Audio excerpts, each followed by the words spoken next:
अस्सलाम वालेकुम। आज हम टीईटी एग्ज़ाम के तहत तारीख़ इस मज़मून में तारीख़ के सवालात और उसके जवाब देखेंगे जो आपको टीईटी एग्ज़ाम में बहुत ज़्यादा कारगर साबित हो सकते हैं। इससे पहले हमने पेपर सोल्यूशन देखा है, तारीख़ के भी सवालात देखे हैं, जोग्राफिया के भी देखे हैं, उर्दू के भी देखे हैं, रियाजी के भी देखे हैं और अब हम तारीख़ के सवालात का दोबारा से नए सवालात पर जायज़ा लेंगे कि वो कैसे है। तो यहाँ पर सबसे पहले सवाल दिया गया है कि हड़प्पा तहज़ीब के पेशे कौन से थे। जो हड़प्पा तहज़ीब जो है उसके पेशे कौन से थे। तो यहाँ पर सही जवाब दिया गया है काश्तकारी और तिजारत। कौन से थे? काश्तकारी और तिजारत थे। अब यहाँ पर दूसरा सवाल इस तरह पूछा गया है कि हड़प्पा तहज़ीब कितने साल पहले वजूद में आई थी। यानी जो हड़प्पा जो तहज़ीब है वो कितने साल पहले वजूद में आई थी।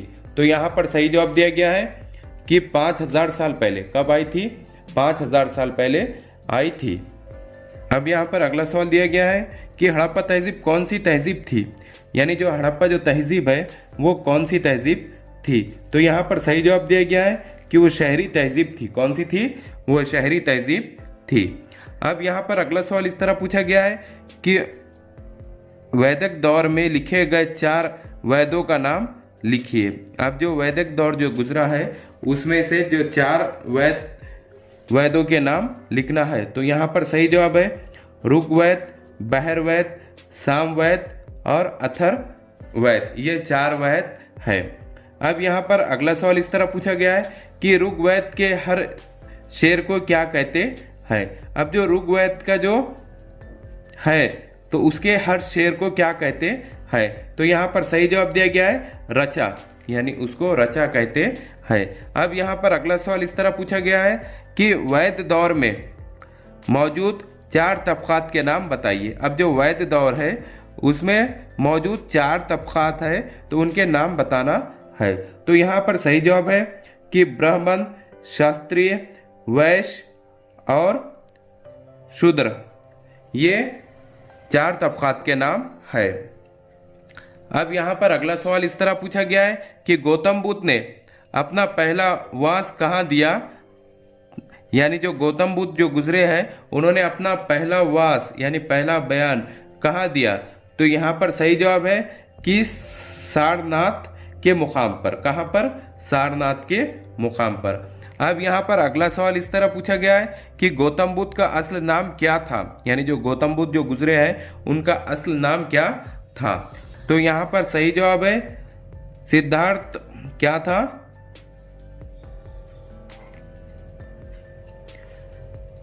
सिद्धार्थ था। अब यहाँ पर अगला सवाल इस तरह पूछा गया है कि मौर्य हुकूमत की राजधानी कौन सी थी। अब जो मौर्य हुकूमत जो गुजरी है उसकी राजधानी कौन सी थी। तो यहाँ पर सही जवाब है बिहार में पाटलिपुत्र। अब बिहार में क्या? पाटलिपुत्र उसकी राजधानी थी। किसकी राजधानी थी? मौर्य की। सवाल इस तरह भी पूछ सकता है कि बिहार में पाटलिपुत्र जो थी राजधानी वो किस हुकूमत की थी। तो वो मौर्य हुकूमत की थी। अब यहाँ पर अगला सवाल इस तरह पूछा गया है कि चीनी सियाह फैहान ने भारत का दौरा कब किया। तो यहाँ पर सही जवाब है चंद्रगुप्त दुर्गम के ज़माने में। कब किया? चंद्रगुप्त दुर्गम के ज़माने में किया। अब यहाँ पर अगला सवाल है कि सातवाहन अहोत में कौन सी मशहूर तिजारती मंडियाँ थी। तो यहाँ पर सही जवाब है पैंठन, पेथरा और बोखरदन, ये मशहूर तिजारती मंडियाँ थी। यहाँ पर अगला सवाल इस तरह पूछा गया है कि वारायु ने कौन सा गार तराशा। तो यहाँ पर सही जवाब है अजंता में 16वां नंबर का गार, यानी अजंता में 16वां नंबर का गार तराशा था। अब यहाँ पर अगला सवाल इस तरह पूछा गया है कि कदीम ज़माने में बुद्ध मत और जैन मत को कौन सी मजहबी किताबें लिखी गई।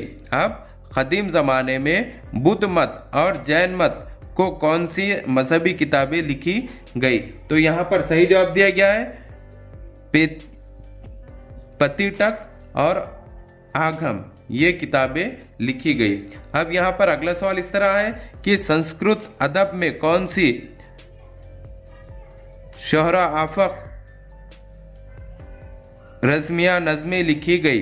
तो यहाँ पर सही जवाब है रामायण और महाभारत। अब यहाँ पर अगला सवाल है, कालिदास ने कौन सी किताब लिखी? अब जो कालिदास है उसने कौन सी किताब लिखी? तो यहाँ पर सही जवाब दिया गया है कि ड्रामा शकुंतला और नज्म मेघदूत, ये किताबें लिखी कौन? कालिदास ने। अब यहाँ पर अगला सवाल दिया गया है कि किन हिंसों का इस्तेमाल सबसे पहले भारतीयों ने किया? अब किन हिंसों का, किसका, किन हिंसों का इस्तेमाल सबसे पहले भारतीयों ने किया? तो यहाँ पर सही जवाब है 1 से 9 और सिफर के हिंसों का, यानी 1 से 9 का भी और सिफर के हिंसे का भी सबसे पहले इस्तेमाल भारतीयों ने किया। अब यहाँ पर अगला सवाल इस तरह है कि अरब सिपा सालार मोहम्मद बिन कासिम जब 8वीं सदी में सिंध पर हमला आवर हुआ, उस वक्त वह कौन से राजा को शिकस्त दी? अब कौन? अरब सिपा सालार मोहम्मद बिन कासिम जब 8वीं सदी में, कब? 8वीं सदी में सिंध पर, कहाँ पर? सिंध पर हमला आवर हुआ, उस वक्त वह कौन से राजा को शिकस्त दी? तो यहाँ पर राजा का नाम है, सही जवाब राजा दाहर। अब यहाँ पर अगला सवाल इस तरह पूछा गया है कि चोल हुकूमत का बानी कौन था? चोल हुकूमत का बानी कौन था? तो यहाँ पर सही जवाब दिया गया है विजयला। कौन था? विजयला था। अब यहाँ पर अगला सवाल है कि गार्ड वाली खानदान का बानी कौन था? तो यहाँ पर सही जवाब दिया गया है चंद्रवत। कौन था? चंद्रवत था। अब यहाँ पर अगला सवाल इस तरह पूछा गया है कि परमार खानदान का बानी कौन था? तो यहाँ पर सही जवाब है कृष्ण राज। अब यहाँ पर अगला सवाल इस तरह पूछा गया है कि परमार खानदान का सबसे अहम और काबिल कद्र कौन सा राजा हो गुजरा है? कौन से खानदान का? परमार खानदान का सबसे अहम और काबिल कद्र राजा कौन गुजरा है? तो यहाँ पर सही जवाब है राजा भोज। कौन है? राजा भोज गुजरा है। यहाँ पर अगला सवाल दिया गया है पदम टंक नामी सुनहरी सिक्का किसके दौरे हुकूमत में राइज था? तो यहाँ पर सही जवाब है यादव के।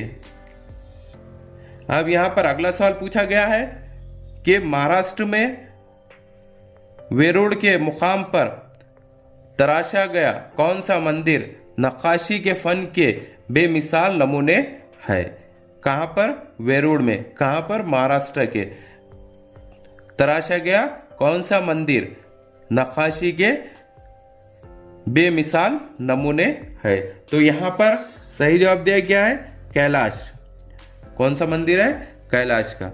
अब यहाँ पर अगला सवाल दिया गया है कांचीपुरम, मदुराई और तिरुपति शहर किस लिए मशहूर हुए? कौन सा? कांचीपुरम, मदुराई और तिरुपति शहर किस लिए मशहूर हुए? तो यहाँ पर सही जवाब है त्रिदगा। अब यहाँ पर अगला सवाल पूछा गया है कि किसे मराठी जबान का पहला शायर तस्लीम किया जाता है? यानी किसे मराठी जबान का, कौन सी जबान का? मराठी जबान का पहला शायर तस्लीम किया जाता है? तो यहाँ पर सही जवाब दिया गया है मुकुंद राज को। किसको? मुकुंद राज को। अब यहाँ पर अगला सवाल है महाराष्ट्र का शहर पैठण किस लिए मशहूर था? कहाँ का? महाराष्ट्र का कौन सा शहर? पैठण शहर किसके लिए मशहूर था? तो यहाँ पर सही जवाब दिया गया है पैठनी साड़ियों के लिए। कहाँ के लिए? साड़ियों के लिए। कौन सी? पैठनी साड़ियों के लिए पैठण मशहूर था, जो महाराष्ट्र में है। अब यहाँ पर अगला सवाल इस तरह पूछा गया है कि 10वीं सदी में भारत की किन यूनिवर्सिटियों की शोहरत दूर दूर तक फैली हुई थी? कौन सी सदी में? 10वीं सदी में। कहाँ? कौन से मुल्क की?